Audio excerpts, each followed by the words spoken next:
السلام علیکم رحمۃ اللہ وبرکاتہ۔ پیارے دوستو، اگر آپ نے اس ویڈیو کو نہیں دیکھا اور اس بات کو آپ نے نہیں سنا تو یاد رکھیں آپ ہر خبر سے بے خبر ہیں اور آپ اندھیرے میں ہیں، آپ کچھ بھی نہیں جان رہے ہیں، کیونکہ اس وقت جو ہے پوری دنیا کے مسلمان، ایسا نہیں کہ صرف ہندوستان ہے نا، بلکہ پوری دنیا کے مسلمان مفتی سلمان ازہری کی رہائی کے لیے دعائیں مانگ رہا ہے، ان کے لیے آوازیں بلند کر رہا ہے۔ آخر کیوں؟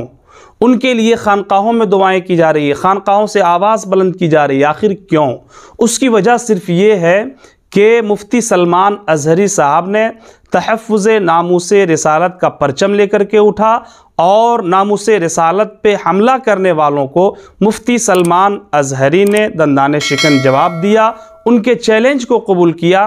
یہی وجہ ہے کہ آج پوری دنیا کے مسلمان مفتی سلمان ازہری کے ساتھ میں کھڑے ہیں اور ان کے رہائی کے لیے آواز اٹھا رہے ہیں، خانقاہوں سے بھی اور ائمہ مساجد ان کے لیے دعائیں کر رہے ہیں اور ان کی رہائی کے لیے جو ہے ہر ممکن کوشش کی جا رہی ہے۔ تو صرف اس لیے کہ مفتی سلمان ازہری نے تحفظ ناموس رسالت کی خاطر اپنے آپ کو تج دیا اور اپنے آپ کو جو ہے تحفظ ناموس رسالت کے لیے وقف کر دیا، اس لیے پوری دنیا کے مسلمان مفتی سلمان ازہری کی رہائی کے لیے دعائیں مانگ رہے ہیں۔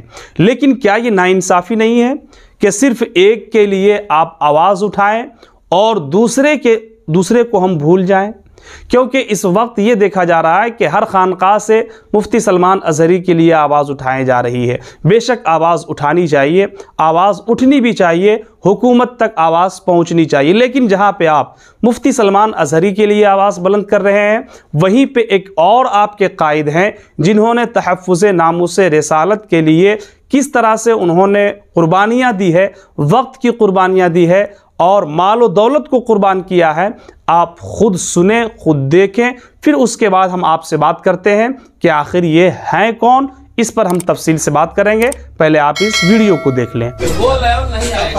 ایسا کچھ نہیں، ہم تو جائیں گے، ہم نے پبلک کال کیا ہے، ہم کو جانا ہی وہاں کسی بھی حال میں۔ آپ کسی بات کو بات ہی نہیں کرنا ہے، آپ کسی بات کو نہیں سمجھیں گے۔ ارے ہمارے نبی کے سامنے ایسی گستاخی ہو گئی، ہم کیا سمجھیں گے؟ ایسی بات آپ کر رہے ہو، یہ آرام سے کیا بات کر رہے ہیں؟ آپ نے کیا سمجھ رکھا ہے کہ آپ مقدمے کر کے ہمیں ڈرا لیں گے، ہمیں دھمکی دے لیں گے؟ آرام کہاں رہے گی؟ آرام تو ختم ہو گئی ہماری۔ 8 اگست کو کھڑے ہو کے وہاں اللہ کی شان میں یہ کہا جا رہا ہے کہ اللہ کاٹا جائے گا اور آپ لوگ ہمیں یہ قانون بتانے کے لیے آئے، اب آپ کا قانون کہاں چلا جاتا ہے؟ آرام سے بولیں گے،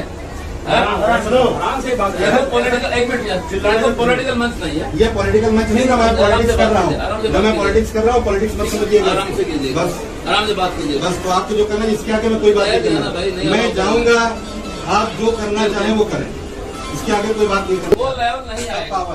ایسا کچھ نہیں۔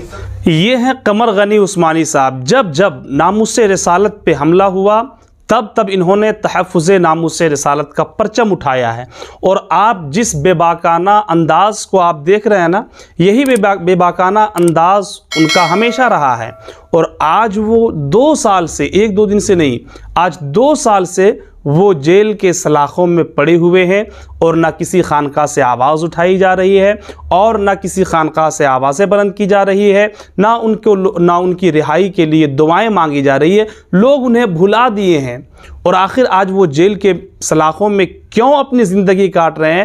پہلے آپ اس ویڈیو کو دیکھیے، پھر اس کے بعد ہم آپ سے ایک اپیل کریں گے کہ جہاں پہ آپ مفتی سلمان ازہری کی رہائی کے لیے دعائیں کر رہے ہیں، ان کی رہائی کے لیے آواز اٹھا رہے ہیں، وہیں پہ آپ اس عالم کے لیے بھی اور اس تحفظ ناموس رسالت کی خاطر اپنے آپ کو جیل کے پیچھے میں رکھنے والے اور اپنے آپ کو جیل کے سلاخوں میں ڈالنے والے کے لیے بھی آپ رہائی کی دعائیں کریں اور ان کے لیے بھی آپ جو ہے آوازوں کو اٹھائیں۔ سب سے پہلے آپ اس ویڈیو کو دیکھ لیں۔ مفتی سلمان ازہری صاحب ماشاءاللہ ان کو بے قصور پھنسایا گیا تھا تو ان کو رہائی ملی ہے، تو ایسے ہی 2 سال پہلے محافظ ناموس رسالت حضرت علامہ مولانا قمر غنی عثمانی صاحب اس وقت میں وہ اس انداز میں